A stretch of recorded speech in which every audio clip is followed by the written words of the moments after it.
लेकिन जो एक बात है जिसके ऊपर उनको तनकीद का भी निशाना बनाया जा रहा है, उन्होंने कहा कि मुल्क की जो बदहाली के जिम्मेदार हैं वो भुट्टो और शरीफ खानदान हैं। वो ये कहते हैं कि वो सियासत नहीं बल्कि ख़ानदानी निज़ाम कायम करना चाहते हैं।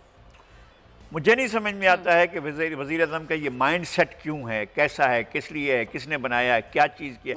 उनको हकीकतों का पता ही नहीं होता है, बिल्कुल नहीं जानते हैं कि पाकिस्तान की हकीकत क्या है। वो नहीं सुन रहे हैं।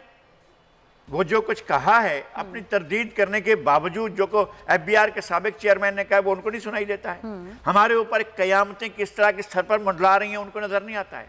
अल्लाह ना करे, अल्लाह ना करे, अल्लाह ना करे कि अगर पाकिस्तान डिफ़ॉल्ट करता है तो हम हर चीज़ से महरूम हो जाएंगे, कोई चीज़ नहीं होगी, आप पर सैंक्शन लग सकती हैं। अल्लाह ना करे ये सारी, ये इमरान खान के दौर में हुआ है या नवाज शरीफ के दौर में है या पीपल्स पार्टी के दौर में हुआ है या किसी जनरल मुशर्रफ के दौर में है या उससे पहले हुआ है, ये इनके दौर में हुआ है।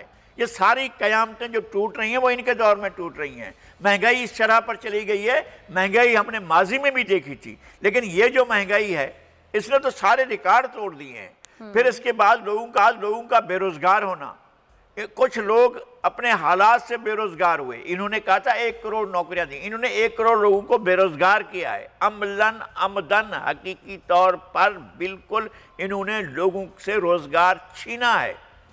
और छीनने के बाद ये इल्ज़ाम लगाएंगे उनके ऊपर। भाई लोग ये कह रहे हैं, अब उनकी ये किस्मत ये है लोगों की, लोग बेचारे कह रहे हैं। हम कहीं कहते कि वो नेक पाक थे, बड़े शरीफ थे, बड़े ज़बरदस्त लोग थे, अच्छी हुकूमत करते हैं, बिल्कुल नहीं कहते हैं। लेकिन लोग ये कह रहे हैं कि वो अच्छे थे। भाई हम बचे हुए तो थे, हमारी जान तो अजाब में नहीं थी, हम बच्चों को खाना तो खिला पाते थे। रोज़ाना एक बड़ी तादाद लाखों इंसानों की गुर्बत की लकीर से नीचे गिर जाती है। ये है इस मुल्क का हाल।